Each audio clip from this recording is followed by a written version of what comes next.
Welcome, everyone, to another edition of Wednesday Night Shooting. I am Tonya Rodgers. Yay!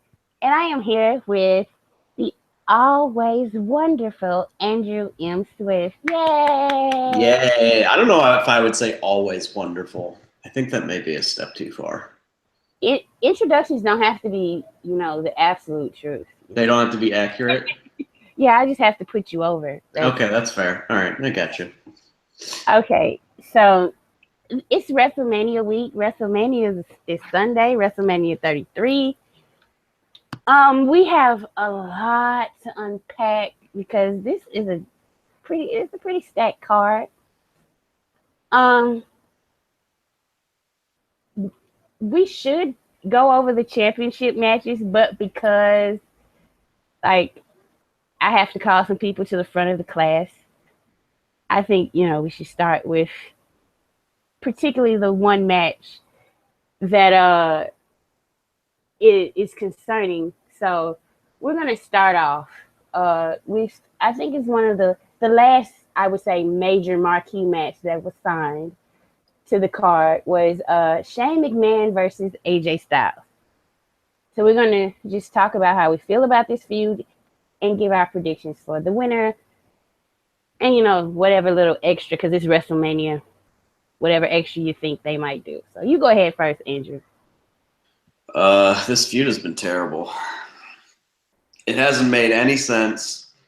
It's gone from the 1 week where AJ put Shane's head through a car window, and then he wanted to kill him more the next week, but then somehow during the course of the show, he decided that he was afraid of Shane and wanted to make peace with him for some reason, but it was disingenuous, but so he didn't want to, but we never ever actually got confirmation that he was being disingenuous. And then Shane's shitty punches happened, and AJ had to sell for them. And then AJ had to sell for an elbow through a table that came nowhere near him. And then this last week, the contract was with the expectation that these guys weren't going to have some sort of stipulation, the contract was signed for as AJ called it, traditional wrestling match, which AJ's promo was entirely right. He's like, I have nothing to be afraid of in a traditional wrestling match. I hear all these people oh, you got heart, you got grit, you dig down low, whatever, blah, blah, blah. But it's a wrestling match. You need to be a wrestler to win a wrestling match in kayfabe, and Shane is not that. So if this match goes, I don't know, 15, 16, 17 minutes, and it'll get time because AJ is a big star, and Shane obviously is McMahon, so it'll definitely get time. And it's just a wrestling match, then oh god, it's like a weird test of AJ's abilities. Can you carry Shane McMahon to a 3-star match? And sorry, excuse me. The weird thing about it too is that there are no real story beats that you can work into the match to tell a story in the match proper. There's no it's just AJ knowing he's the best wrestler in the world, which Shane even agreed to, and Shane not being a wrestler but just having heart, or quote unquote heart, or whatever. And it's so there's not really a lot you can do with that. It's been so weird. The build has been so strange and so all over the place and so incoherent that a part of me, there's probably 10, 20% of me that is this match is going to go for 90 seconds, not even 90 seconds, 45 seconds. AJ is going to win, and then he's going to fucking get a mic and demand real competition and somebody come out. I don't know. That's where I'm at, because this feud makes so little sense to me otherwise. The direction that it has gone from week to week, and the lack of a stipulation entirely for the match, which gotta wonder if Triple H took that the stipulation, the hold harmless or unsanctioned match gimmick away from this one, because this is sure what it seemed like it was going to get that, and now that's over on Raw. So I don't know. It's just, of all the programs on SmackDown, like I basically wrote, it is what it is. Like I don't really care for it. Like as long as AJ wins, like whatever, fine. If Shane wins, I'm gonna be annoyed. It's gonna be stupid. And Ian, I know that's like a Mark response too, like ooh, but that's still really dumb. Yeah, it's just very strange. Like, why on earth this feud got booked into a traditional wrestling match? It does not make any sense whatsoever for like how the feud started, or the capabilities of the people in it, So I guess we'll find out in what, 4 days. Yeah. So you're definitely saying AJ's going over, absolutely. I sure hope so. Boy, I tell you, like, I'm worried. I'm starting to get worried. I've actually made a pact with myself not to look at betting odds. I'm going to go into WrestleMania blind. So I'm worried that results are going to start going in a bad way. Like, they could kill this show real fast. But I don't know. I guess we'll find out. Okay. Well, I'm going to have to agree with you, Andrew. Last night I was too busy, like, consumed with the hate that I had for Shane McMahon to like register what was going on with the scene. So, this morning I got up, I watched it, and that's when the light bulb came off in my head. And then reading certain things in the Daily Open thread, knowing certain past rumors that I've heard, Triple H has nothing to do with this. The idea was floated for this match to have it, and it was just rejected. And I don't think Triple H has anything to do with it. And Triple H might have heard it. Well, I'm sure he did, because he's head of creative. And he was like, oh, well, shit. Seth's injured. I'll take it. Sure, fine. Make my night easier on me. Right? So, and I really hate to do this, and I'm kind of stalling. But I am going to need Ryan Ward and the Road Dogg. I knew it. I need both of them to sashay right on up to the front of the class, because we need to have a talk. Listen, like, I understand, like, Shane had to be on the card and he had to be working here, and they went. I absolutely 100% believe the rumor that Shane saw AJ work with Ellsworth. It was like, okay, I want him since I can't get Brock. So, like, around that time, it was like right before Survivor Series. That's when AJ was working with Ellsworth, and I'm pretty sure that's when they were trying to figure out who, like, the big matches, who goes where. Because at first the rumor was that it was going to be Shane and Brock.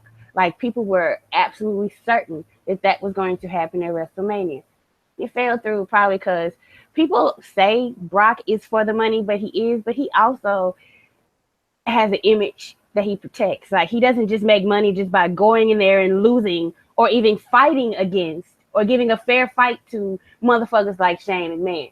So when they pitched him the idea to face Shane, and it wasn't that he was going to, like, as soon as the match started, F5 him and then pin him, Brock was like, fuck this. I'm already doing this promotional shit with Goldberg. That's who, I'm just going to talk to him. We're going to get the paperwork done. So when Brock came preoccupied, see, this is another thing that, like, I have a whole problem with. Dean Ambrose has gotten fucked according to the rumors I've heard, twice by booking. Yeah, he's been really hurt in this Mania season. But yes, he got fucked this Mania season because people were healthy this season. See, last year he got Brock because Cena was injured and Seth Rollins was injured and everybody healthy this year. He gets nothing, basically. Here, get this belt that we ain't paying attention to now. We're going to throw you in the corner and dust you off so you can put over Baron Corbin. But I'm getting a little sidetracked.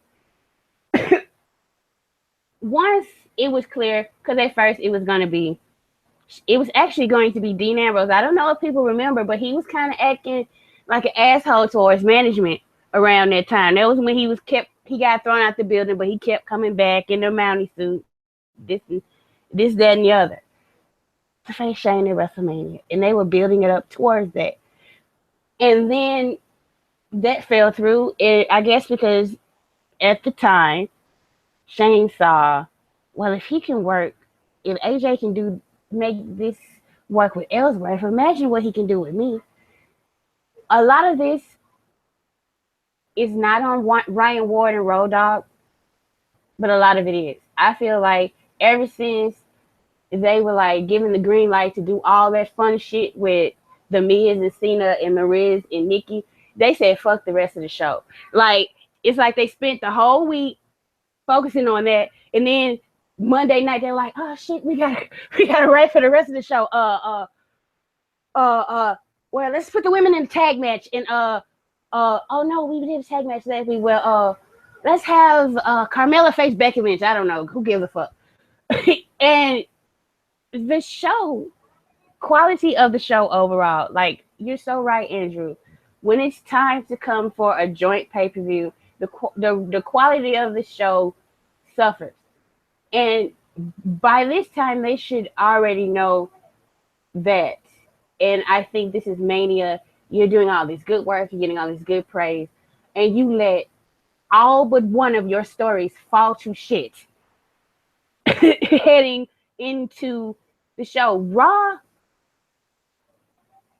actually was better than SmackDown this road to WrestleMania because to me they just improved on one or two stories, but what was shit before was still shit. But some things that were bad, like the Jericho and KO stuff, that was whatever, and it became really good.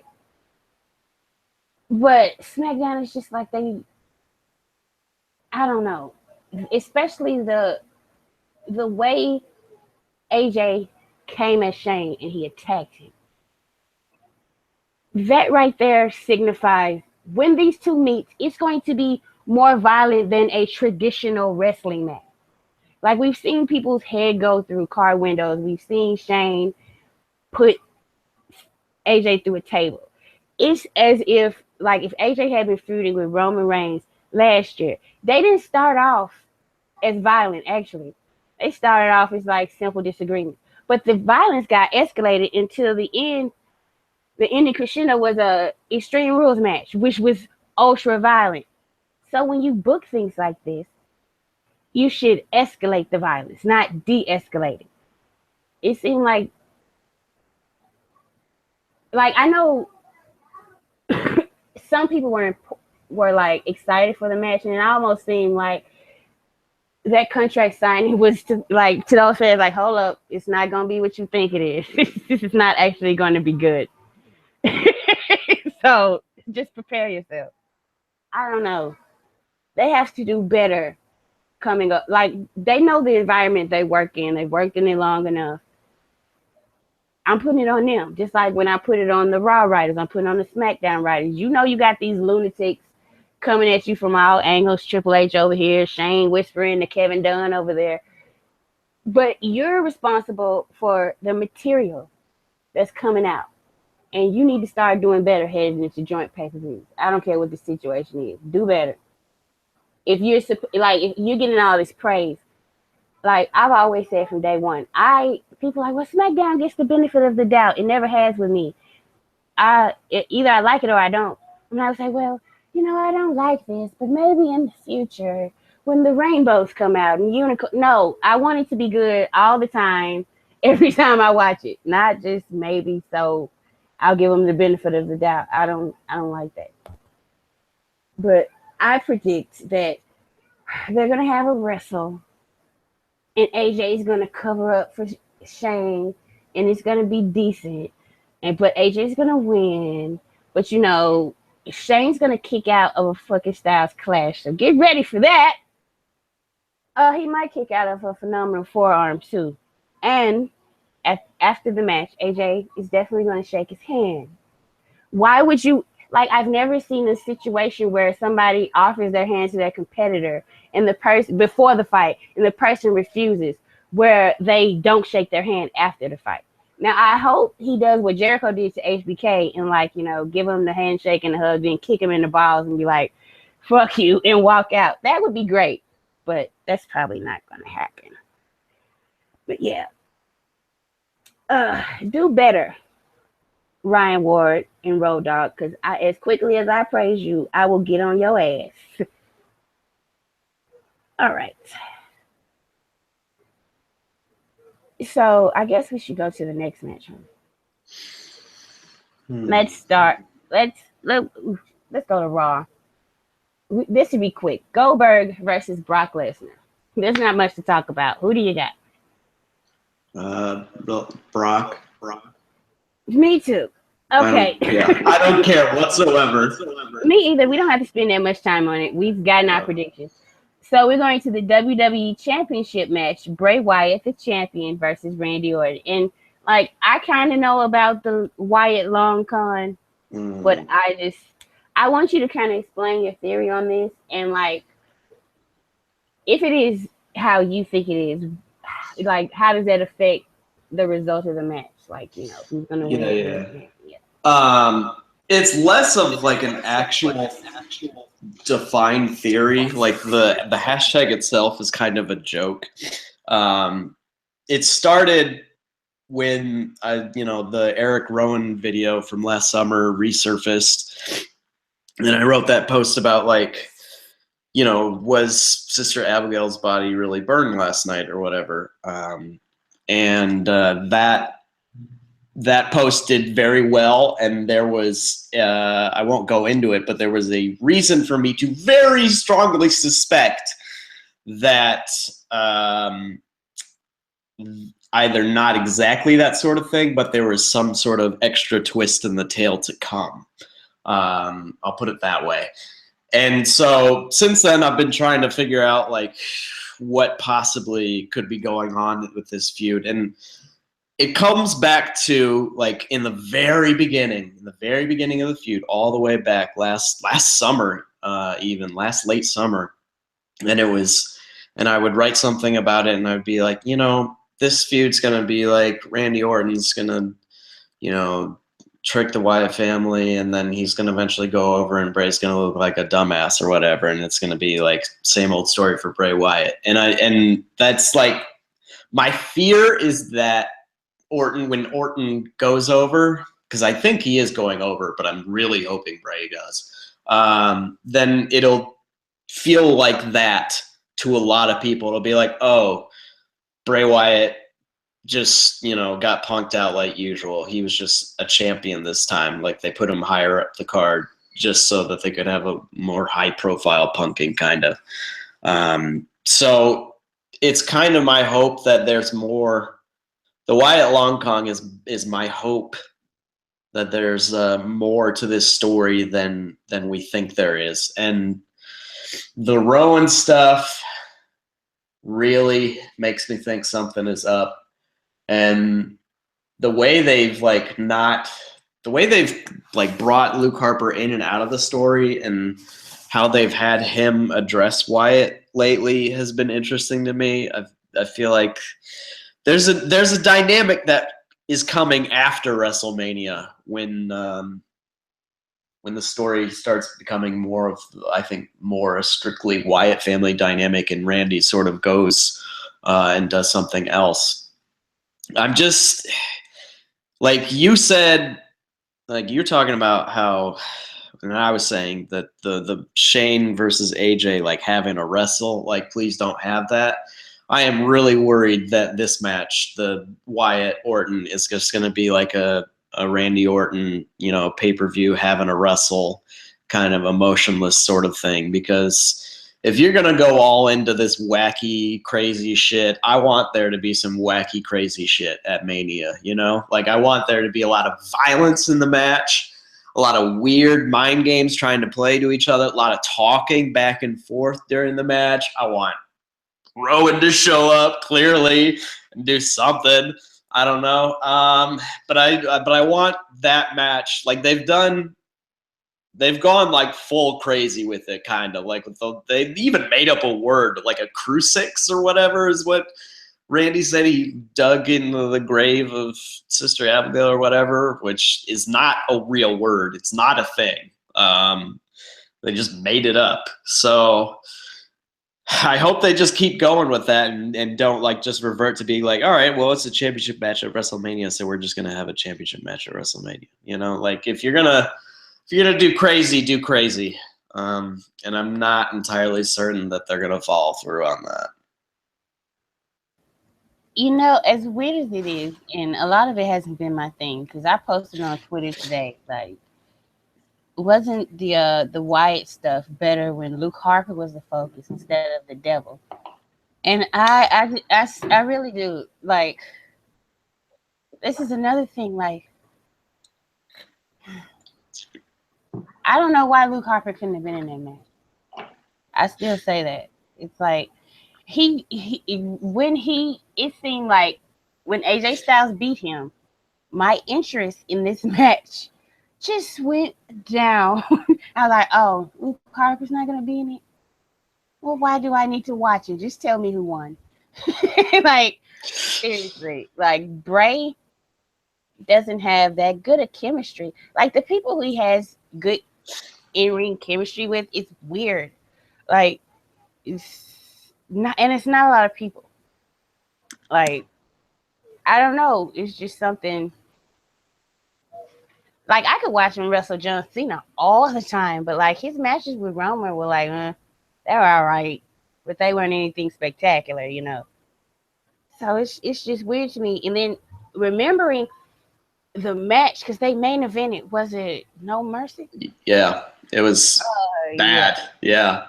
Not good at all. Like, the best part about that was Luke Harper.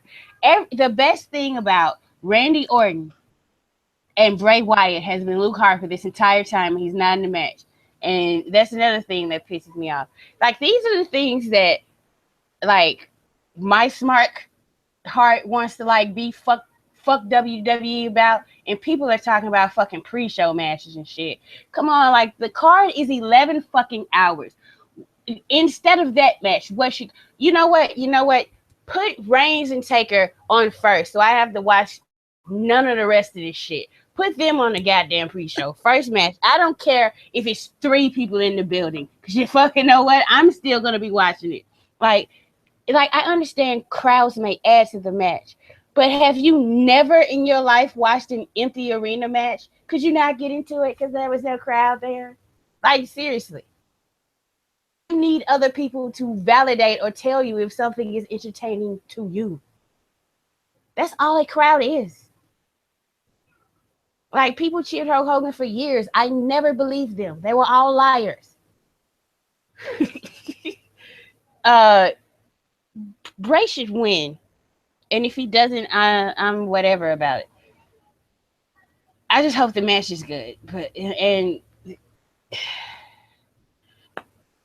they should focus on the future. Yes, I understand they want one top guy, but that top guy should be wrestling like his contemporaries, not guys who were like wrestling when he was in middle school.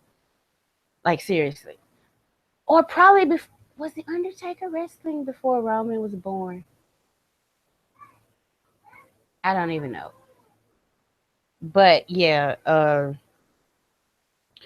I know some people are into Randy. He's cool, but I think he should be enhancement talent. He's so fucking over for doing nothing. He's over for existing and having Diamond Dallas Page's old finishing move. That's it. Tell like other than that pose in front of burning up the house, what has he added to this feud? Really, really, it's been all Luke Harper, and like I don't get that upset because I don't even think about it anymore because it's fucked up. Because like I was thinking about because when Luke went out and I was like, why isn't it a triple threat? And I was thinking, I was like, fuck, Randy's gonna go over. God. And then that brings back my old like memories of like when I absolutely hated Randy Orton because he was the company's favorite. Yeah, so not really. Like if that match is on after the matches that I want to see, I'm not gonna see it that night. Like I'm serious. I get up way too freaking early in the morning now. So we're gonna move on to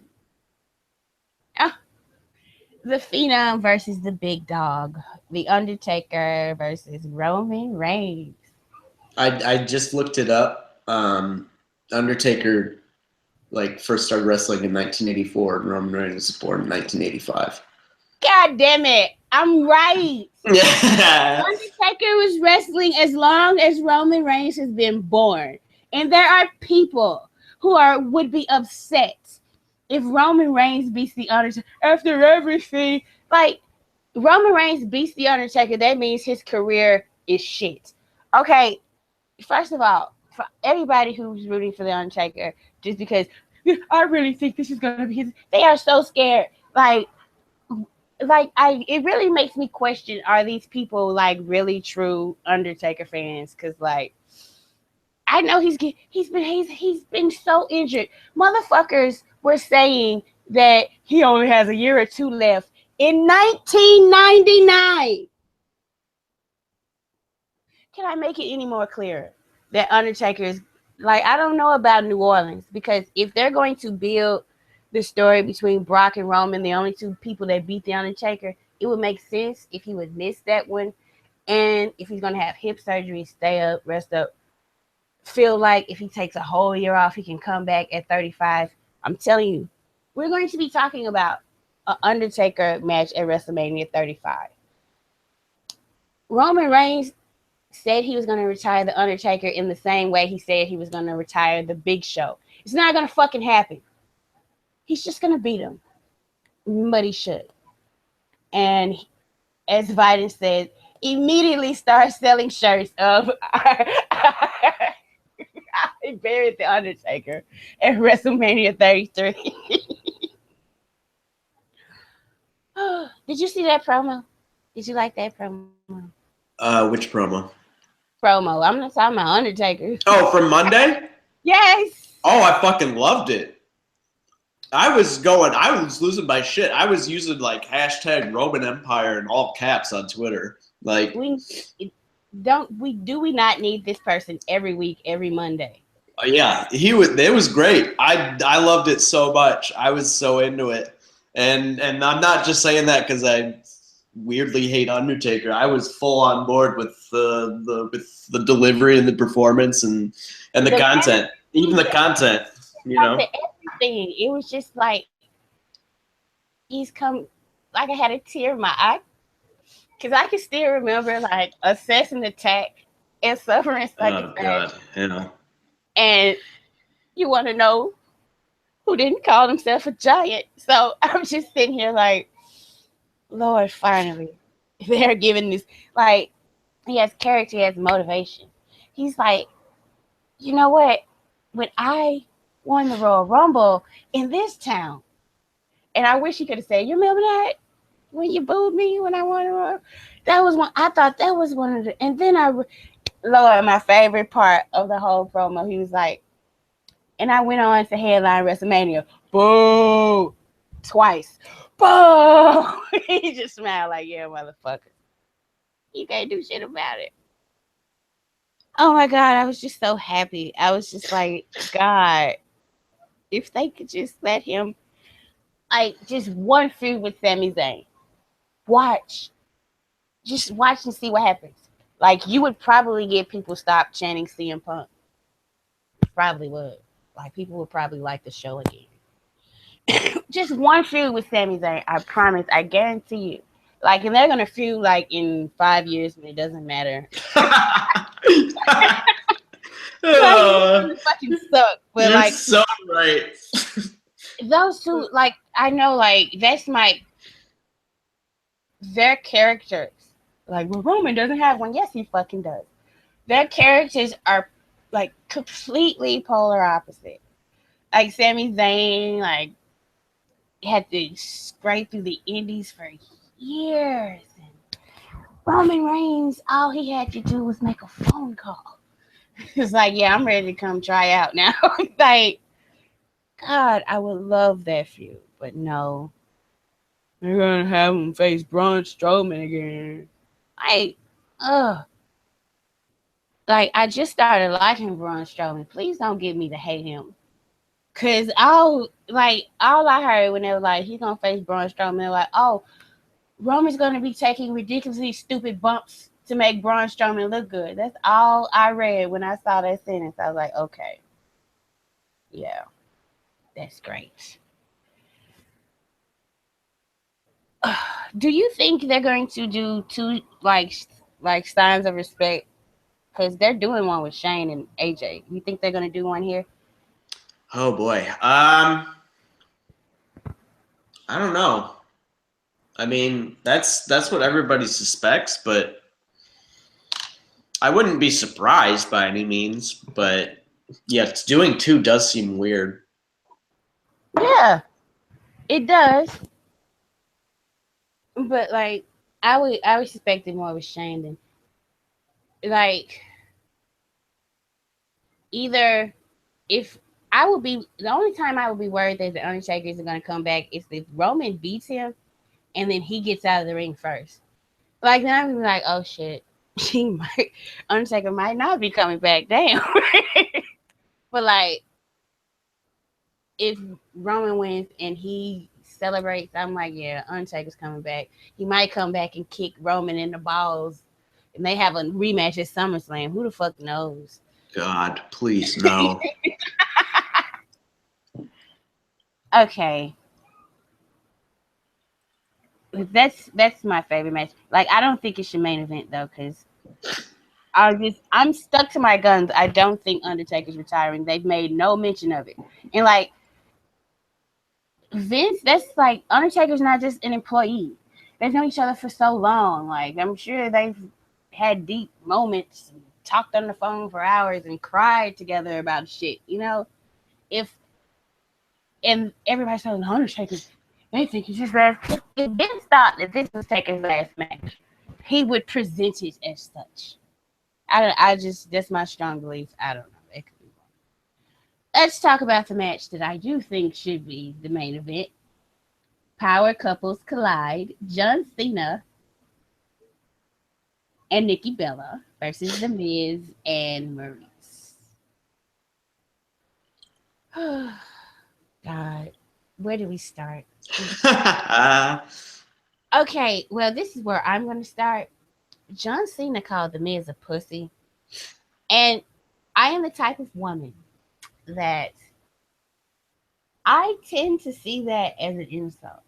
Yeah, Like, I almost raised that. I almost raised that in my review. It bothers it usually bothers me if men throw their word around each other because like one, so you're trying to say like call a guy a pussy, you're actually calling him very strong and durable and like resilient because I've given birth to three people have come through my vagina. How many people have come through your penis? Exactly. So you're calling him a pussy. He must be very tough. But like I don't know. With this feud, there have been no limit. And the people who are defending Miz and Maurice, I have to wonder what the fuck is wrong with them. Like and I don't mean to be mean, but seriously, they said like if somebody was talking about my relationship and saying the things that they were saying about my relationship, the person I'm in love with, that they were saying about John Cena and Nikki Bella, and this is a fighting show. I would have bust their head to the white meat already. Like sitting by and letting after the first little vignette, and to be continued would have been showing Miz and Maurice like in a heap somewhere, and me standing over them like, now talk your shit now, huh? Stay in your own house, okay? Like they have thrown, like they are claiming not only that Nikki and John are the ultimate opportunists, they're deceiving the fans. They're only together because they think it makes them look good. Their love is not real. Nikki is like just desperate, the most desperate, pathetic woman ever because she doesn't have children and she can't get married. And she's also like a dirty backstabbing bitch because she tried to stop Maurice from coming back to the WWE. Like, and that's just the tip of the ice. They've said so many. And like, as far as John Cena talking about men shooting blanks, Maurice talked about John Cena's penis first. Am I forgetting? Is that wrong? Didn't she do that? No, I think you're right. That was like a month ago. Like this all started because of accidents that happened backstage, and like somehow everybody else seemed to get out of the way except for security because they're supposed to be breaking up Natty and Nikki, but no other talent is getting in the way of Natalya and Nikki Bella fighting except for Maurice twice. That's not a fucking coincidence. This is all set up, a plot, a plan, and they schemed to get themselves a little WrestleMania match. Because what the fuck else was The Miz gonna be doing if he didn't antagonize this couple for no reason? And so somebody coming at me, no, they're not gonna get the best of me. So I may say some wrong shit that I was like, man, I shouldn't have said that, but fuck it. It felt good to say it to that piece of shit. That's how I saw it. That is how I saw it. And as far as John Cena slapping Nikki Bella on the ass, she should have just slapped him on the ass and maybe people wouldn't have cared. Like, he's had his penis in her vagina multiple times. I'm pretty sure she's okay with a little playful tap on the ass. And he did it after talking about her beating up somebody else, which is the part I love. Like, they kind of kinky. But yeah, this should be the main event, and John Cena should propose. And like, I'm not gonna think any less of the person. Like, if he doesn't want to get married, he doesn't want to propose. But the character will be dead to me if he doesn't propose to Nikki Bella. Yeah, that's pretty much it.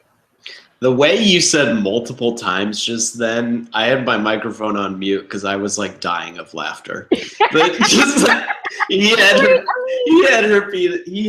had his penis in her vagina multiple times, and this is the fact that you said multiple times is like, yes, 7 times they've had sex or whatever in 5 years or whatever. I don't know. It's just funny. Oh boy, this feud is life. This feud is everything. This feud is pro wrestling. I mean, I've been calling for this to be the main event for weeks now, and I even titled the recap the main event because I tell you, like, if you want to talk about how WrestleMania is a spectacle sort of thing, and it's like where all the big stars come out and you try to get people to, watch stuff for the whole rest of the year.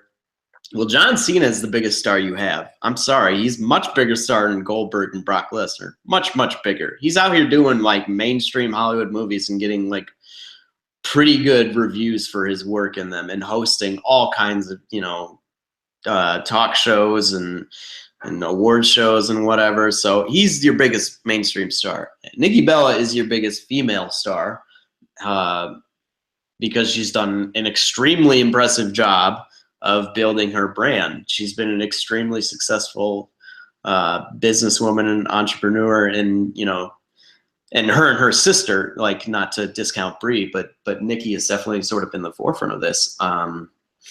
Like they've done an extremely impressive job of building themselves up. Where like when they left WWE the first time, you know, they didn't sort of like make it that far, but not since they've come back. It feels like they've become really big stars, and the you know, Total Divas and Total Bellas have definitely helped in a big way with that.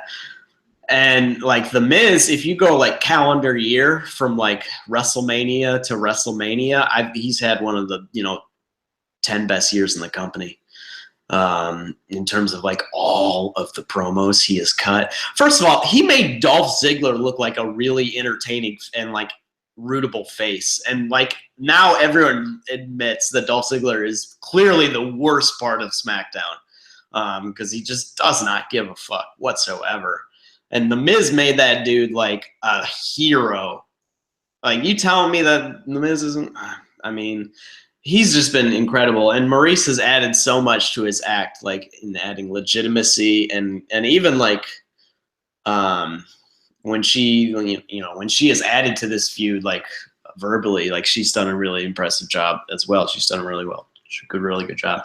So this feud has just been like, I can't say enough about it. Like there are not words that I can conjure that would accurately express how much I have loved this feud. And like, it's what pro wrestling should be, you know? It's absolutely what pro wrestling, what at least one part of pro wrestling should be. And it's it's the granddaddy of them all, biggest spectacle. Like, this is your biggest spectacle, especially in a goddamn proposal in the middle of the ring. Like, this is the main event. I don't think there should be really any question whether this is the main event or not. Like, Brock versus Goldberg is cute and all, but that's like a Survivor Series main event, you know? That's not a WrestleMania main event in 2017. Sorry, it's not.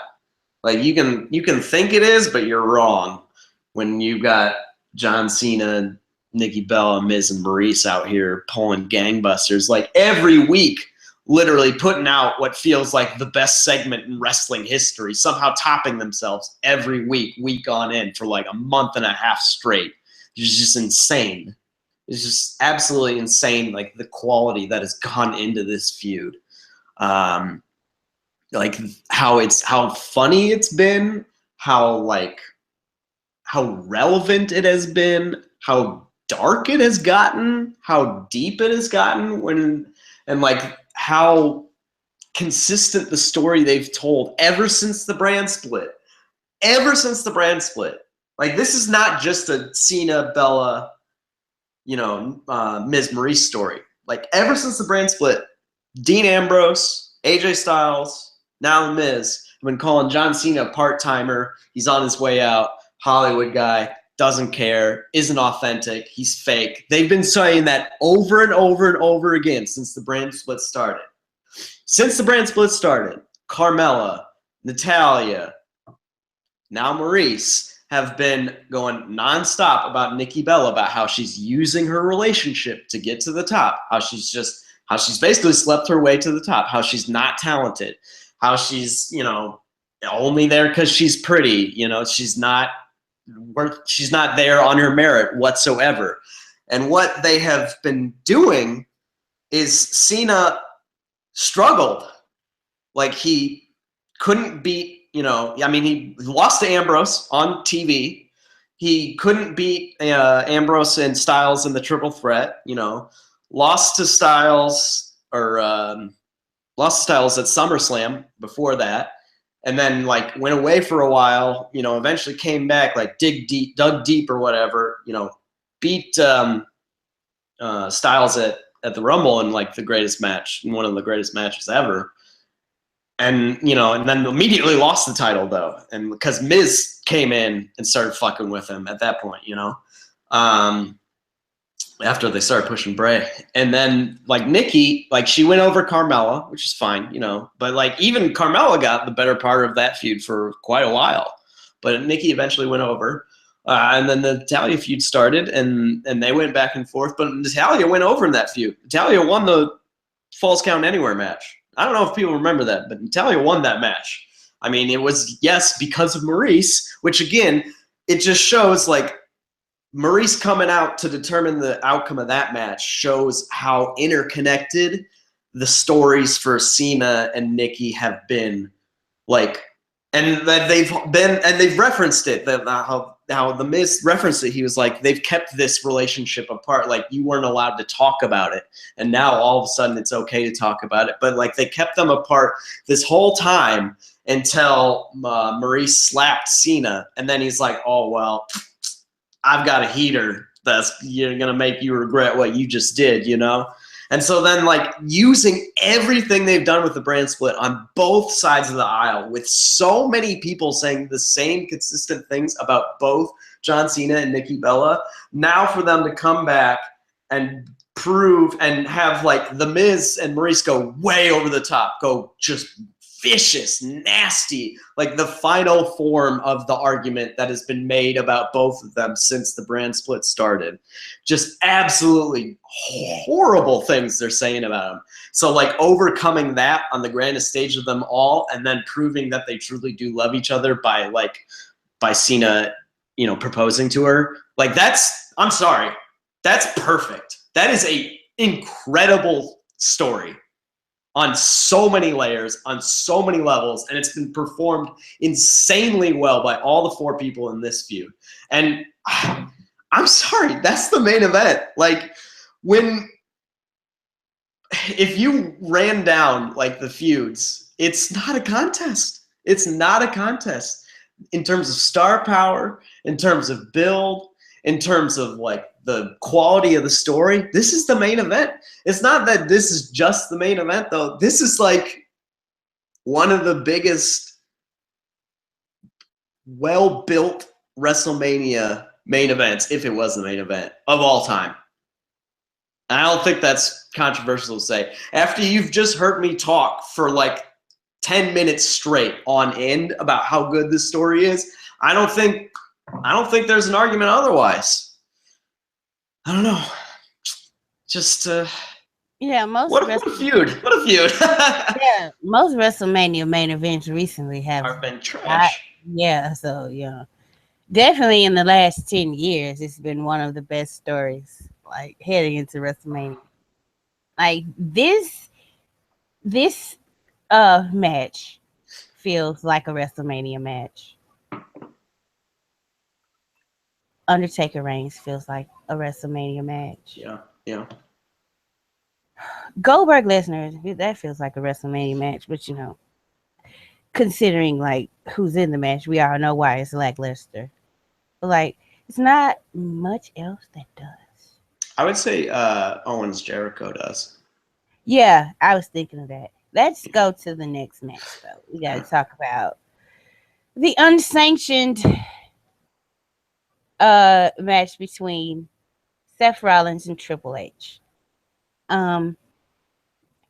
You can spend all your time talking about Triple H. I'm just gonna talk about how Seth Rollins and like a little glimmer in my heart that maybe the Seth Rollins that I fell in love with come back. Cause like he gave a promo and it was just like, oh my God, he should have said this like so long ago. Like like I don't understand. Like anyway, it was how about him? He didn't like the person that he became when he was with Triple H. It really wasn't like blaming Triple H. He was just like, I should have known better because like I was aware of who you were and I didn't think about like, you know, when you get this opportunity presented to you, you don't think of all the drawbacks. Like, you know, what kind like this isn't the best person. He isn't really on the up and up, but screw it, he's on my side. So let me jump head first into this. And you don't realize the totality of the sacrifices that you're going to have to make in the person that you're going to have to become to live this life that you've accepted. And like the fact that he took it there, that was some deep shit. I was like, You do not say this on the go home. You say this like so many, like good.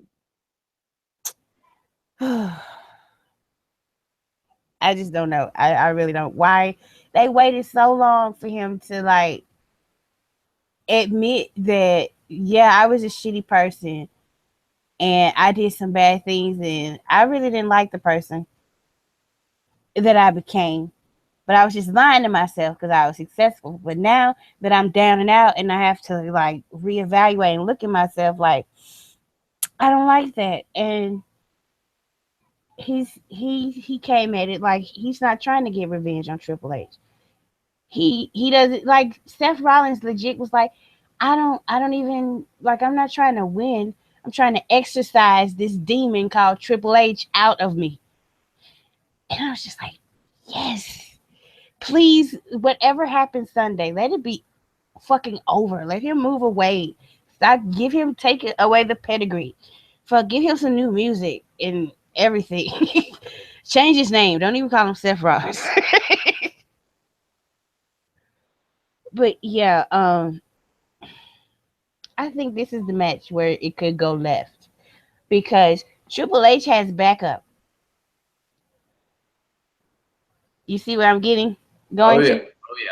Yeah. So like and somebody mentioned it, how weird it would be like if Samoa Joe is out there basically wrestling the match for Triple H because it's unsanctioned. They can do whatever they want. And somebody is healthy now. But it's weird because he got injured by Seth Rollins. Right? So, yeah, and then Seth bragged about it. Yes. But this is exactly why he should have been like like, I know Finn getting injured was sucky, right? But they had him brag about injuring him on the same show that Triple H turned on him. Like, he bragged about in the promo earlier for the match. Then in the main event, Triple H turned on him. Yeah. They had him threaten Stephanie's kids and suggest that Stephanie was attracted to him and wanted to engage in coitus. Like, what is wrong with the creatives? Oh, Triple H. Now, see, this one, I'll lay all of this shit at his feet. And, like, okay, if he gets cheered and it's better than when he came in, like, people give Triple H that. But he still, I have seen, like, we had physical proof evidence, WrestleMania 30 build up, how exactly hard he goes in when he wants to put a guy over. He's not doing 1/10 of what he did for Daniel Bryan for Seth Rollins. He's still trying to be cute. He's still trying to get pops. It's a little bit slicker than what he did to Roman, but he's still being selfish in the end. Why the fuck why was he the one to make that match, an unsanctioned match? Why the heel should never ask for a fucking unsanctioned match. That should never be their idea. It should be the face to bring it. Like, I don't care. It don't have to be official. I just want to get my hands on you. Say something like that, and his Triple H be like, oh, okay, well then I got the power to do that. But no, it's Triple H having these long, and they're like, well, Seth Rollins is injured. There are better ways to work around that than to have Triple H talk all the fucking time.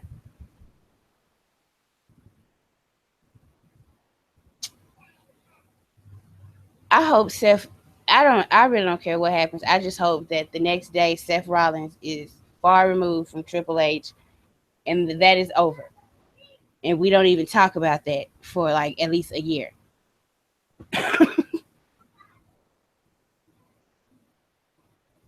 I keep forgetting that this match is on the card. I have forgotten too, but I'm looking at the list. So yeah, there's so many matches on the card. And also I review Raw, so I have to watch every single second of it. So I've seen this shit. Go. Yeah, I don't really have much to say about this. Like, Seth, I really liked Seth's promo on Monday. That's pretty much the only thing I've liked from this entire feud. You know what? Because I've been like, I kind of reading temperature, and like people constantly like with Roman, like it's gonna be too late if they turn him, and then it's too late. I'm like, too late to do what? He's selling a lot of, but like with Seth, is it too late? Because like people don't see, like he got CM Punk chance during that promo. You know who didn't get CM Punk during that promo Monday? the one that everybody's worried about. Well, we really should be worried about Seth Rollins a lot more. Like, but nobody, like, I think like people are over him. You know what I'm saying? Yeah. Like, I don't like. I think some people will be mad, but honestly, I do think like one of the rumors I read, which blew my mind, is that like when Seth Rollins was injured, Triple H was still pushing. Like, even though there was no fucking, the only in storyline out of his mouth, he's trying so hard to be good and stay in the suit, but backstage he's fucking panicking because his WrestleMania opponent won't be there because it's in Orlando, it's NXT, he has to have a match, so he's treated like a god king. It's like shit like that. It pisses me off, and that's why I pay attention to it, because like people are like, well, I don't care, and no, I care, because if Triple H has to wrestle, he needs to be putting people over and making them look as damn good as he can, because I saw him do it out of pettiness and spite when CM Punk didn't want to face him. So if you could be petty and do it for one person, you can be a good businessman and do it for these guys you call kids and tweet your damn photos and promote your vanity promotion for it. Like, seriously, it did not blow people's mind. And Triple H put over Daniel Bryan better than anybody from NXT. Yeah. Okay, yeah, I'm getting upset. We can move on. Like, seriously, the next match on the card, oh my God, it's before KO and Jericho. The Raw Women's Championship Fatal 4-Way Elimination Match. Okay, you want to go, Andrew, or would you like me to go? I don't even know what I have to say about this match. Like, the TV has not been good. No. The TV for the Raw Women's Division / the Women's Division Unified before that has not been good since the call-up. It's other than like a month and a half when they pushed Becky Lynch as the babyface. It's Bayley's story is strange. Sasha's story is non-existent. And Charlotte is just basically an omniscient god telling us what is happening, even though she's the heel and we're not supposed to believe her. So none of it makes a whole. And also Nia Jax is there. Charlotte has been portrayed as the wronged party here. Yeah, right? None of it makes any sense whatsoever. So I just hope the match is good. And I'm really worried about the elimination stipulation. I tell you what, as soon as I heard that, I was like, oh no. Because it's a really dumb way to get Sasha out of the match first, to get have some weird accident. They are going to kill the crowd. Exactly, in Orlando. As soon as I saw it, I was like, they're going to have some incident where, like, Bayley accidentally knocks her and, like, Charlotte rolls up Sasha and she's be out first. No, they're not. People be fucking pissed. And stop it. No, stop it. No, they're not. They are not going to do that. Stop it. What? Stop it? Yes. I'm pretty convinced. Sasha's going to be in the final two. I'm pretty convinced that's actually what's happening. Going to be in the no. I mean, I pray and hope that Sasha's winning because that's the actual right call here. But I tell you, man, I really think that because the way they've built to this Sasha heel turn is so late. If they are building to a heel turn, maybe they're not. Maybe they're being very clever. Maybe they're being very clever, not actually building to a heel turn. But if they are, it's been so lazy and lacking that sort of like stipulation, like going out first in that way, feels absolutely like something that Raw creative would come up with as a way to be like, oh, she's frustrated, she's going to turn heel. It's adding to her frustration. And it's incredibly stupid. It's one of the dumbest heel turns I have dumbest, most pointless heel turns I have ever seen. And it should have been a big moment, and it's just gonna get cheered, which is funny, but whatever. I can't even with the Raw Women's Division anymore. It's just like the performers put on great matches, and everything else is terrible. Like I'm at a loss. Honestly, I didn't think about Sasha going out first until you just I was oh my goodness.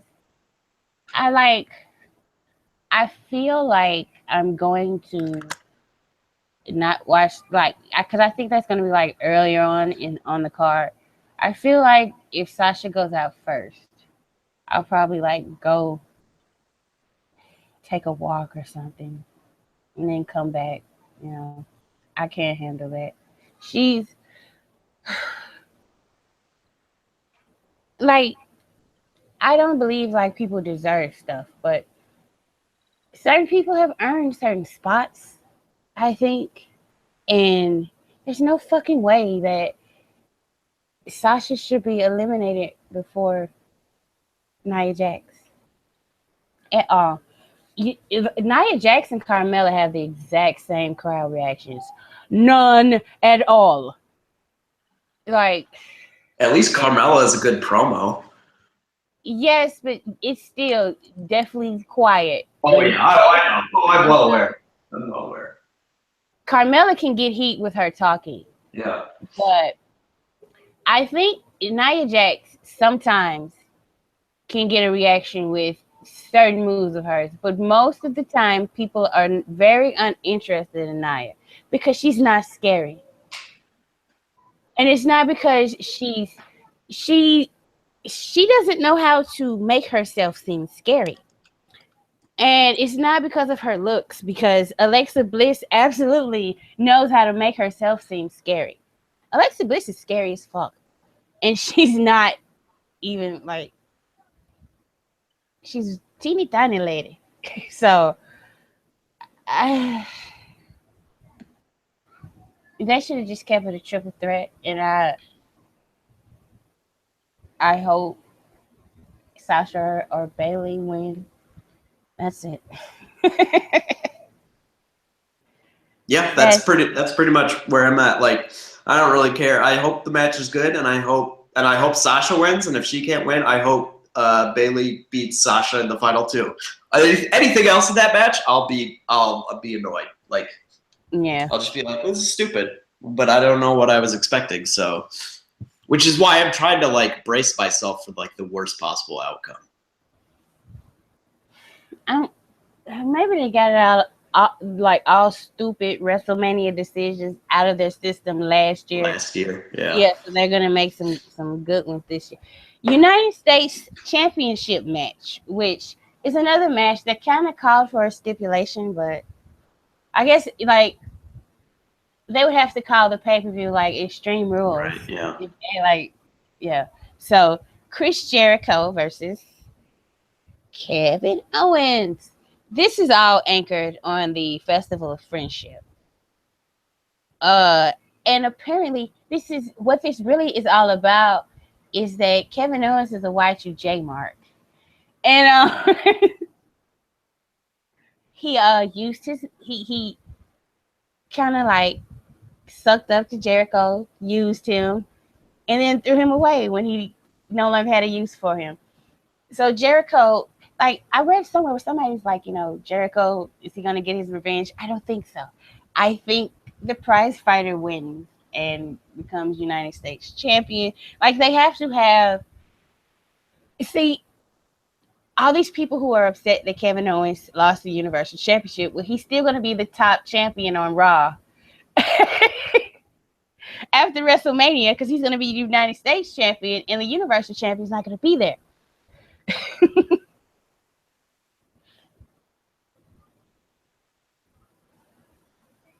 I think of all the. I feel like this match didn't necessarily need a stipulation because both these guys are pretty good at telling a story in the ring when they like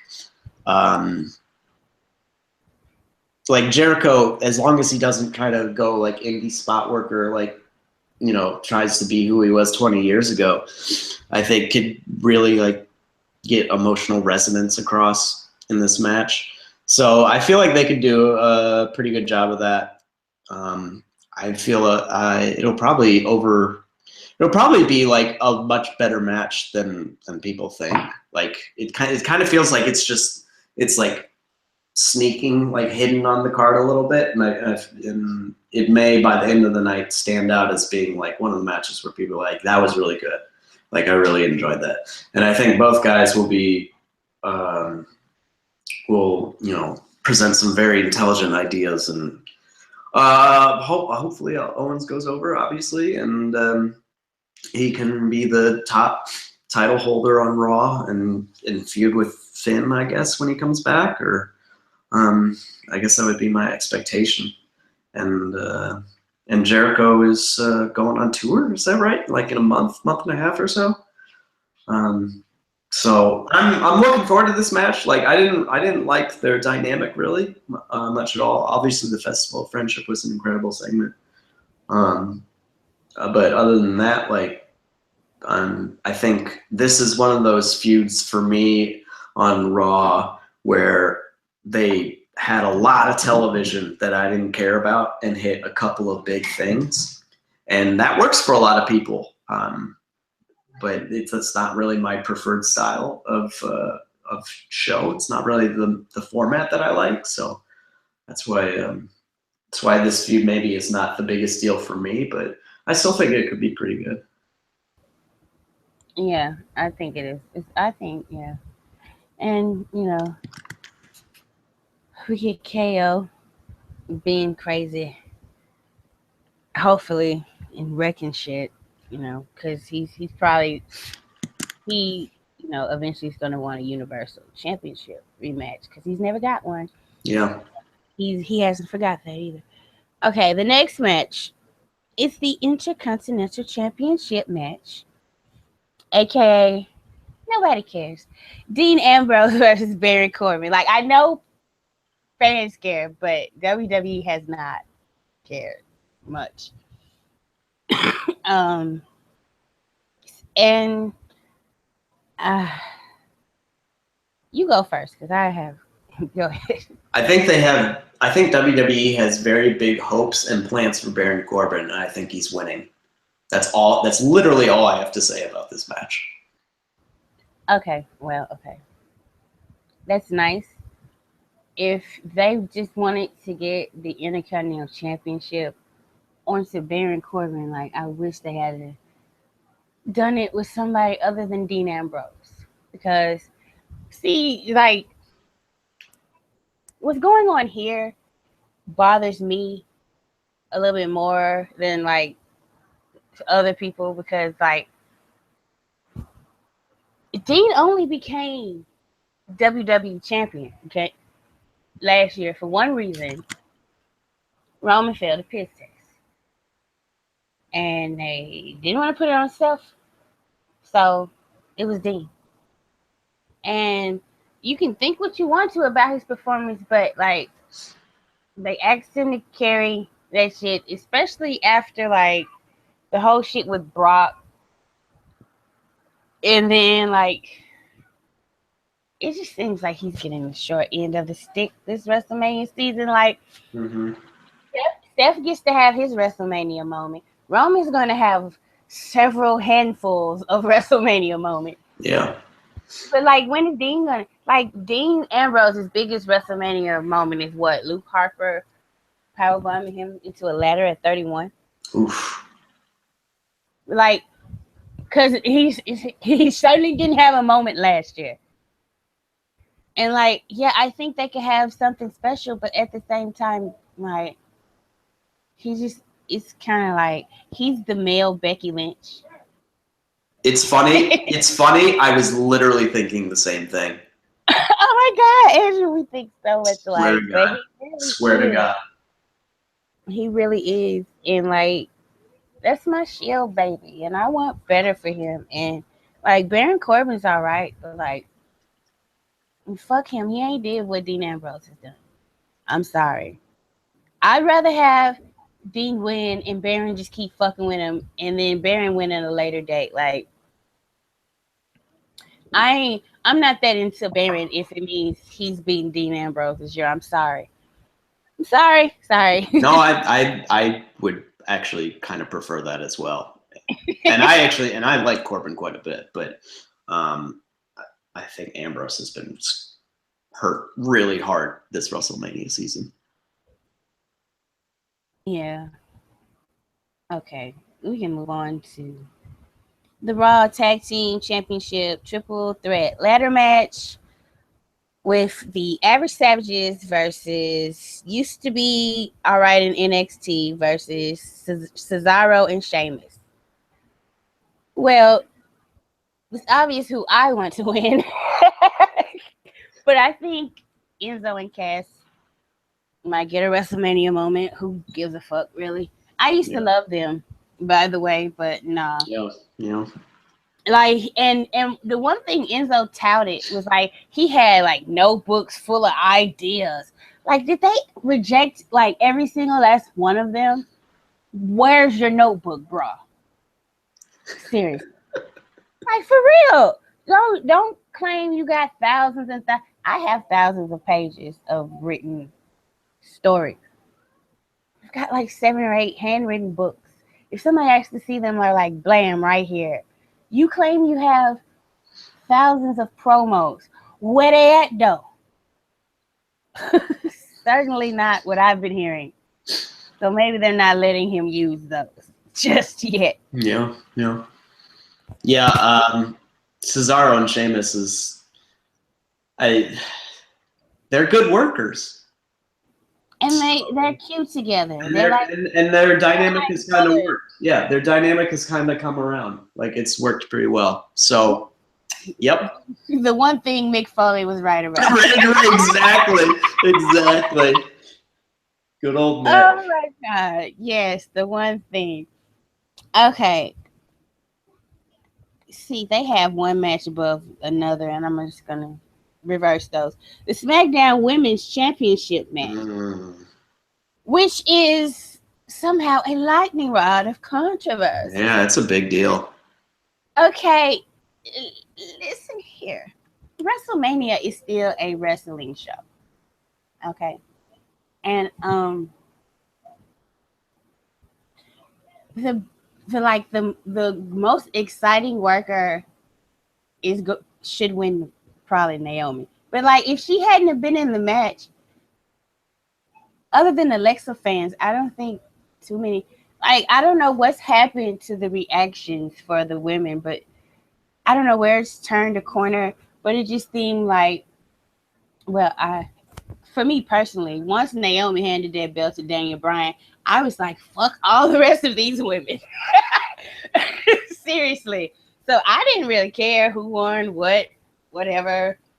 I was just waiting till Naomi came back, and she came back, and oh my God, Andrew, like, I got so emotional. I'm such a girl with stuff like this. Like, she came back, and oh my God, they had like 16 women segments, and none of them worked until Naomi came out this week. And she came out, and she said, "Feel," and the crowd said, "The glow," and I was like, "Are you shitting me?" They just said her catchphrase. When did she get, Andrew? When did she get so over? When did that happen? I have no idea. Like, the vacating the title angle really worked for her. Like, that engendered some real sympathy. Also, her offense is exciting, so it gets people excited. And the way she came back with the running Rana on the ramp on Natalya might be like the best re-entry on a surprise return I've ever seen in wrestling. Like that was like she was running down and then she did that and it was just like, oh shit, it is on. She got real quick. And like people were losing their shit everywhere. Like, oh my God, you know? So yeah, she's a breakout babyface all of a sudden. She's still pretty young, isn't she? She's still like 29. 29. And I think what it was, she's been in the WWE for a while. Time. Yeah. And people were criticizing her, but she just couldn't find her niche. And maybe now, she's been begging to do this gimmick for 3 fucking years. Forever, yeah. And so, like, the fact that she's never been as over as she's ever been until she started doing what she wanted to do. That's like so bad. I'm so happy for her. Like, yeah, and God. And I know there are some people who weren't Naomi fans, and some people like, you can't be her fan now. No, come, enjoy. I told you she was great. Did you not hear her song? It said, I'm amazing. Her and Jimmy are the best. They are the best. Like Miz and Maurice and John Cena and Nikki Bella are actually fighting to be the number 2 couple on SmackDown behind Jimmy and Naomi, but you know, we ain't gotta let them know that. Yeah, I don't care about anybody but Naomi. This match is I hope it's better than I expect it to be. I'll say that, and I hope Becky Lynch steps up. I'm not like. You know what? We've gone over this question of like, what's the problem with Becky Lynch, and it's like her offense. Like we keep coming back to that a little bit, and it's like, look at the difference in offense between Naomi and Becky, and like who is the crowd gonna get into there? Like that seems pretty obvious, and that's how it's turned out. And Naomi's been pushed for like a month and a half. You know, she pinned Alexa twice in 2 tag matches, and then beat her. Did she beat her in a non-title match too? I can't remember. But either way, like it happened real fast, and then she lost, and then she vacated the title like 2 weeks after that. And it's been like a month or so since then. So it's been like 2 months since this has all gone down. And Naomi's gotten the crowd way more fired up than Becky has ever on SmackDown. So just saying, like, there's some issues there, and she needs to work on them if she's going to, reach her full potential. Alexa's great. Love her to death.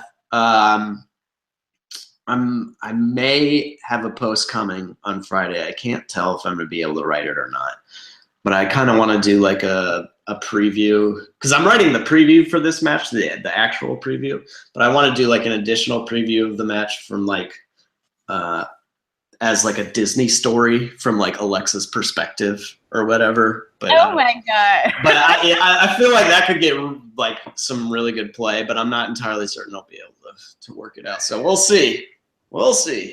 Yeah, I'd be interested in reading that. Okay, let's move on to the Cruiserweight Championship match. Neville versus Austin Aries. I got his name for me. But okay. Now, this is what I want to say. I thought that the go home segment for Raw and SmackDown were very lackluster. Mm-hmm. But the one for 205 Live got me more interested in seeing the match. And it was kind of 50-50. Nobody got the better of anybody. Like Neville just backed off and then they stared each other down. But like the exchange they had in there, I was like, oh my God, they are going to shut the pre-show down. Like it might be hard to, like the first match on the actual like WrestleMania card might have, like if the Cruiserweight Championship goes last, it might have a hard. I don't know. They're probably gonna do it first because they have to put that purple tape on the rope. God, will they get rid of that fucking purple tape? It's so pointless. Oh Jesus! Come on, WWE. I understand you're in branding mode, but fuck. Like if you give them their own show in Full Sail, yes, purple ropes, but not on Raw because it's so obvious. Like if you're watching Raw and they have one backstage segment and then they do like another vignette or something, I'm like, oh, cruiserweight Yep. match next Yep. because they're just stalling to put the tape on. And then right after the match, you know they're gonna have another long stalling part, and that creates well, we have to put a segment here to cover up for them taking out of the ropes. And that segment might not make a lick of sense. It might not even fucking matter, but they got to get that fucking purple tape off the rope. Oh, goodness. Stop it, please. I think, I don't know. I could see Neville retaining. Like, I don't know if Austin, like Austin Aries is not a face. I like this is the funniest thing to me that he's in a face. Right? Yeah. Like this is a scumbag who put his junk in Christy Hemmett's face Mm-hmm. for like saying his name wrong or some shit like that. He is forever a heel to me. I don't care. He can save a bus full of babies from a burning fucking building.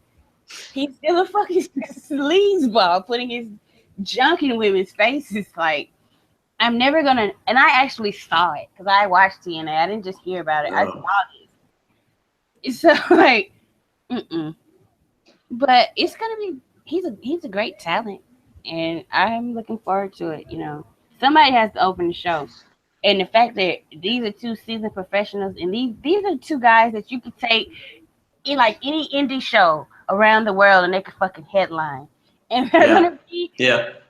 You know, and they're gonna be the opening match, and I think it's kind of cool that like the cruiserweights didn't get a big clusterfuck match, and they got a one-on-one match. That kind of shows me that even though they're not as over as Vince would like, I don't think he's just yet gonna give up on the division. So, like, hopefully they can figure it out. You know.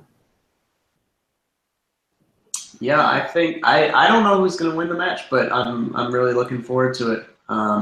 I haven't been watching 205 Live quite so much lately because it comes on right when I'm writing my review. So, and I haven't been able to, or I haven't wanted rather to go back and watch. But I've heard it's been from what I can tell, it's putting on like entertaining TV. I don't know. It's just the timing aspect for me is really hard. So I just hope they have a good match and get the crowd excited and don't work holds, which I don't think they will do. I think they'll come out of the gate firing real fast, real strong, doing some flippy shit, doing some fun shit. And I don't know. It is in Orlando, so you could see Neville like retaining, like home of NXT or whatever. But I probably think Aries will win as like a face win to start off the night. Yeah, he's pretty popular. Yeah, like in a lot of cities, you get Austin Aries chants. Yeah. You might think, well, he's more over than Neville. Let's put it on him. So I can understand that too. And finally, the 4th annual Andre the Giant Memorial Battle Royale with Cheese. Featuring, and these are the names they have: Big Show, Sami Zayn, Braun Strowman, Apollo Crews, Mojo Rawley, and more superstars. Sorry, more superstars. Actually taking the SmackDown tag team and putting them in the Andre. And it's a check. You know, they've done nothing to deserve a match on WrestleMania. At least on Raw, they've actually been kind of telling some kind of story with the tag teams. It ain't. The Usos won, and they were like begging for a match. So yeah. It just kind of sucks. Like the Usos have been doing good work, and they're back on the pre-show again, but maybe next year. I do like that the Andre has like a couple of legitimate talents in it, like that, like Braun and Sammy. Like those two guys, I hope have a good showing in the match. I don't really care about anybody else really in the match. I kind of hope Mojo does well because he's started to get momentum going a little bit as a singles guy. So, and there could be something there with him. I think he could be like something, not like world champion, but like a more valuable piece than we think, even as a singles guy. But I don't know. We'll find out. Yeah. I mean, it's just, it's the everybody get a check. Yeah. We might do something cool. Because, like, I think every battle royal they try to do something cool. Like, the first year is like Cesaro and his fierce strength with the Big Show. And then I think Kofi did some crazy spot too. And then the next year, it was the whole Miz Dow and the Miz stuff. And then last year, it was actually like Shaq showing up out of no fucking where. So, and I don't know where the fuck was they gonna put a Shaq Big Show card? Like, right? Who was not gonna get a match for Shaq Big Show?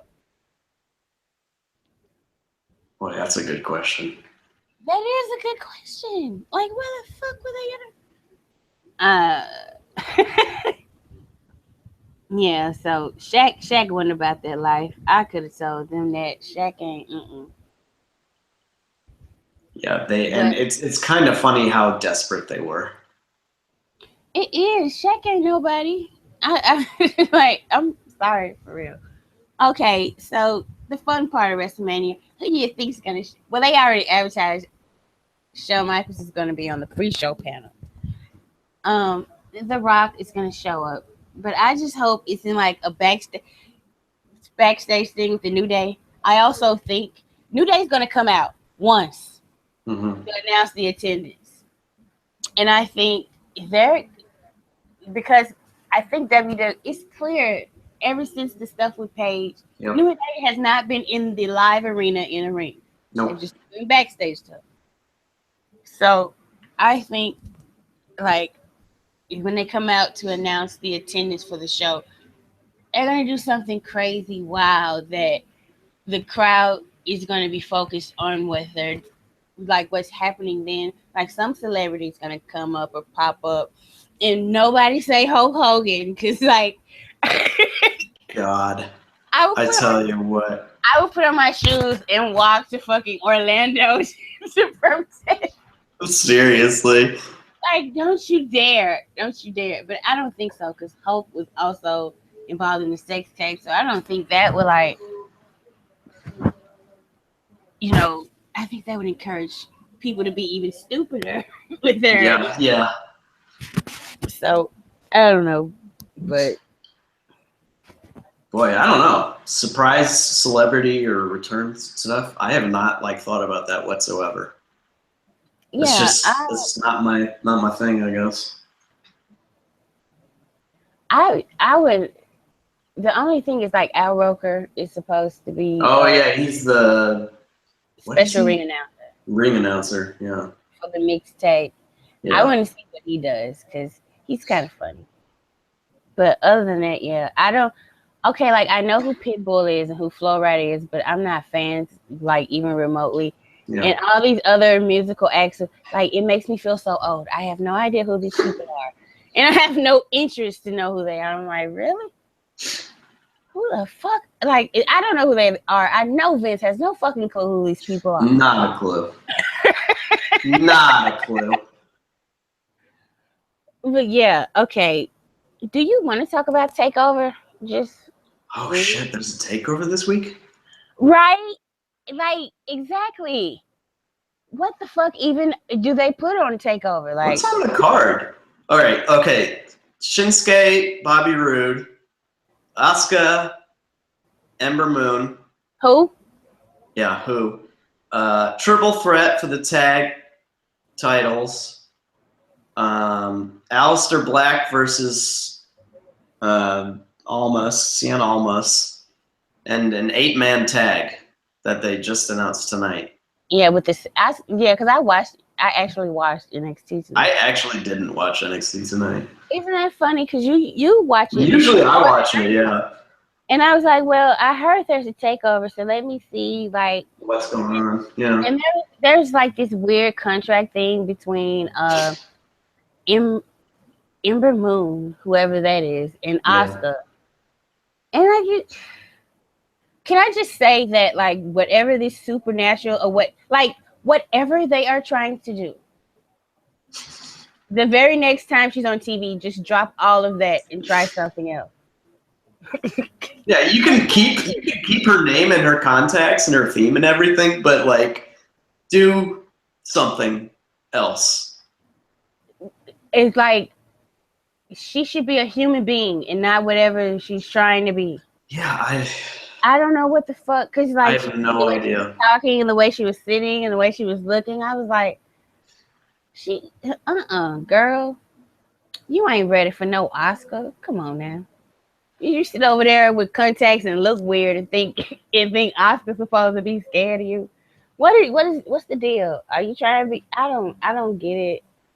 And like whatever was hip on, right, at the rate that they are going with like development for the women, I don't know who they're going to be able to call up. There's nobody to call up unless you're just going to give them gimmicks and whatever when they get on the main roster. Because they certainly don't have any now. Like Nikki Cross has one, and like I kind of like the Ruby Riott chick that I saw of her. Yeah. But like, you run the risk if you just bring up like crazy chick to the main roster. Oh my God, come on now. We're trying to get past that. Mm-hmm. And they both seem like crazy chicks. So, and then Ember Moon is like, this is the weirdest shit to me. Like, how do you see this like pretty athletic like black princess and then like, I know what we're gonna do. We're gonna put contacts in her and tell her to act weird and shit for no reason. Like, come on now. You can call her a goddess of war and go there a little bit with it. She can still be a human being. You know, you don't have to. She's mysterious. No, the mystery is like, who the fuck is she? Why is she here? Like, they have put her finisher over more than like who she is. Mm-hmm. So no.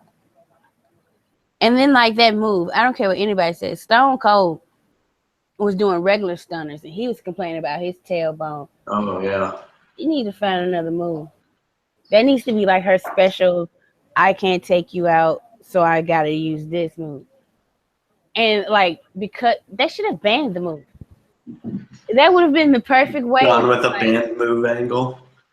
Yeah, but you know, WWE cares more about like if kids are going to possibly do this move than if you yourself, the wrestler, are going to hurt yourself doing the move. Yeah.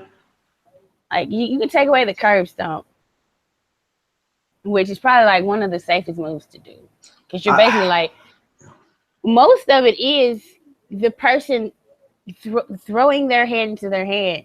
Yeah. And giving the illusion that their head is getting slammed on the mat. Seth Rollins has his foot on their back, and he's actually hitting their chest into the mat. I don't know. Yeah, I mean, TakeOver will probably overperform as usual, and the crowd will be hot. For some reason, TakeOver crowds are still hot as shit, even though the product isn't very good. Which is, again, the benefit of having a good relationship with your fan base. Even if you're struggling, if you've been in a good spot with them for a while, they will give you a ton of rope, which is what NXT is proving, because it has been pretty bad for basically since 2015. So, like, have you been watching Bobby Roode? He hasn't done anything glorious. I mean, the match, again, like the match he had with Shinsuke at San Antonio I saw that. Was way better than like anybody expected. It was really good. But like on the weekly shows, I get there's nothing there for me, you know? Oh, okay. So, okay. I think the triple threat tag team match should be good. Yeah, that'll probably be really, really good. Match of the night? Probably. Yeah. Um, I could also see Asuka and Ember Moon being a sneaky candidate for match of the night. Like if they just have if they just go offense, like both sides just trading bombs, I could see that being a lot of fun. each other. Oh God. I could see that being a lot of fun. I would probably remember Ember Moon if she's in a match with Asuka and they're just waylaying on Stood toe to toe with Asuka, yeah. Yeah, hopefully that happens. But like I haven't seen much of her, but I heard she sells way too much like Roman Reigns. Yes. Oh, what a joy. We all love that. Okay. I don't know who this Aleister Black guy is, but he's I guess I'll see if they try something with him. Mm-hmm. Because like I like the concept of sanity, but like if this is like okay, sanity to me is basically the Shield with a girl. That's all they are. Mm-hmm. So you kind of need like have a strong, charismatic leader, which Eric Young is not. You kind of need the chemistry to like be super there, and it's just like it seems like 4 people they all told to wear the same stuff, but you know, and act a little bit crazy. But yeah, that's about it. Like, what is their goal? Why are they here? What are they up to? Like, that's the problem. Exactly. And they've been on the show longer. Like, the Shield was not like WrestleMania 29 and people were like still wondering, who is the Shield? Why are they here? No, they came and like 2 weeks later they had a sit down interview and they're like, this is our fucking agenda. This is who we are. Like, that's the basics. And like, I don't know why NXT gets this benefit of the doubt because they aren't even doing the basics of fucking characters. They are giving you this person used to be on the indies, now they're here. Aren't you glad they're here? They're not. This person is so and so, and this is why they're here. Like even with Cassius Ono, which like he should have been Chris Hero, and I don't know what the gear that it is that he used to wear, but I'm pretty sure it's probably better than what they're making him wear right now. Like, I just rather see his stomach. He looks like a dork. Why the fuck? Why is he wearing a jersey with little matching briefcase? Like, he doesn't look like a badass to me. I don't like. I've been told this dude, he's like legit, right? Mm-hmm. He's one of the best. He's one of the best wrestlers in the world. He may have had the best in-ring year, like just purely wrestling wise, last year in the world. And you know, he looks like so cuddly, and like he's just like he's fun. Like he's gonna go outside and we're gonna do some double dutch and jump rope. He looks friendly, like. And I'm sure that's not like double dutch jump rope. What on earth? Like do fun, lighthearted things. Yeah. It's just what a. All right, okay. I mean, like seriously, he seems like the type of guy who he'd be okay just having like a platonic sleepover with a girl and you know braiding hair and talking about stuff. He doesn't look threatening at all, and I was just like. That's supposed to be the knockout artist. Mm-hmm. Like presentation matters. That's like that's why Bobby Roode has the NXT championship. Exactly, because it's his theme song. So, and by the way, like fucking Bobby Roode, like I'm sorry. fuck what anybody else says. I would rather have Goldberg than Bobby Roode as the champion of my fucking brand. I'm sorry. Fucking Bobby Roode. This dude was in a group called fucking Beer Money. And now, put him in some suits, give him a Ric Flair robe and some kick-ass entrance music. And now he's a champion. He's an average savage. He always has been. Like, they have their places on the card, but the top isn't one of them. And yes, that was a very good match with Nakamura, but Nakamura had to sell his fucking ass off for that fucking match to work. Yeah. Like, seriously, it doesn't seem like Finn, for all his flaws, seemed like he was carrying the company. And it doesn't seem like anybody's, like, it's like Sami Zayn seemed like he was carrying the damn company before he was even the NXT champion almost. Mm-hmm. And right now, it doesn't seem like there's anybody on either side, male, female, or whatsoever, just carrying the company. Just a bunch of people who used to wrestle there, and now they're here. Yep. Pretty much. So, see, I was excited, and then you started giving me scenarios about stuff at WrestleMania. I'm sorry. And I was like, God, especially the one that's just nagging me, is Sasha gets eliminated. Oh, I tell you, like that, I have to brace myself for it. I have to brace myself for it. It's not a possibility before this show started in my mind. I'll tell you, this is what happened. That stipulation came out on Monday, and like during the day, and I went to work, but I was like sick, and I left early, and then I left early, not because I was sick, but just because it was time to go.